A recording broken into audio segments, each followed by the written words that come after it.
Some of Russia's forces have moved away from the border with Ukraine after weeks of assembling enough troops and weapons to execute a decisive invasion. So, has Vladimir Putin backed away, or is an invasion still likely? That's the question we're asking today. Missy Ryan is a national security reporter with the Washington Post. She's here to explain some of those key issues and what we can expect in the days ahead. Missy, thank you so much for joining us. Thank you. So, first question out of the gate. We've been hearing about it for days now. The White House and even the Ukrainian president said that an invasion could happen as soon as today. But Russian officials are saying they're sending some of their troops back to the bases. So, is Putin playing games at this point, or do you think he is ready for a diplomatic solution? The latest we're hearing from our sources here in Washington, and what the Biden administration is also saying publicly, is that despite the calls from President Putin and the claims that he is withdrawing these forces that have been built up in recent months along Ukraine's borders, that there is no evidence of a meaningful withdrawal, and that in fact, to the contrary, the Russian government continues to move key units closer to Ukraine. And so there's a big disconnect between what Putin is saying and what, at least according to Western officials, they're seeing on the ground. And we learned today that there are some cyber attacks that have happened. They've affected 2 private banks in the defense ministry in Ukraine. Now, they suspect this might be a quiet Russia attack. Do you agree with this? Do you think Russia is behind these cyber attacks?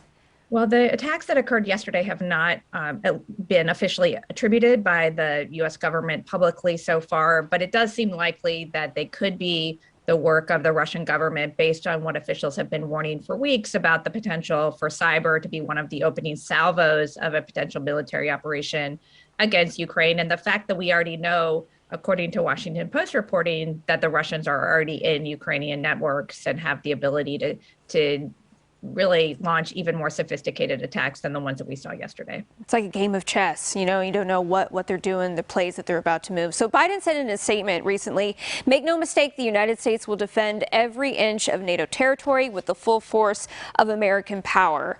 So how could a potential invasion, maybe even potentially all-out war, affect us here at home in the U.S. at a time where we're just economically fragile right now?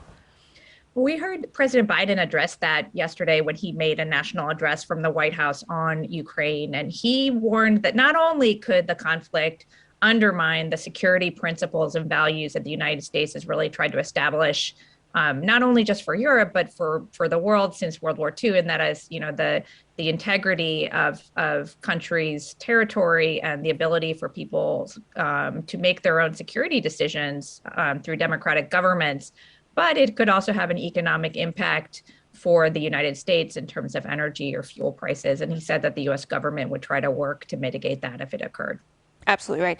Missy Ryan, the reporter from Washington Post, national security reporter, thank you so much for joining us and talking about this very important subject. Thank you. Okay, we'll send it over to you, Richard.